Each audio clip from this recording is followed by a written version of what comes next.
Mu bintu vyishe abantu mbere bikwega n'ingwara nyinshi,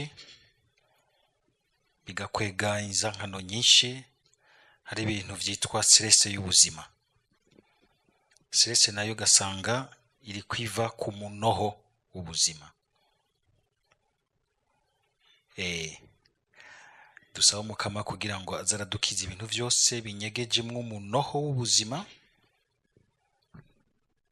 tugira icifuzo ciza c'ubuzima, ntibidutume umenga tubaho kugendera hasi kubura hejuru, guca mu vyatsi no mu vyondo, gukina amadiri, abantu bagasanga bariko barikwegera batabizi.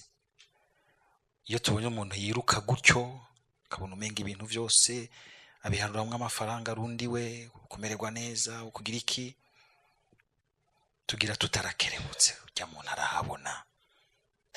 Mugabo ugasanga kumbure niwe muntu arushe kandi ahaciye agenda araca ku bandi, akabatukagura, akabafata nawe utarimwo amafaranga, ntakubonamwo agaciro, ugasanga ararushe kandi akaruhisha benshi. Stress kubera umunoho w'ubuzima nuko ugomba kubaho vyanse bikunze.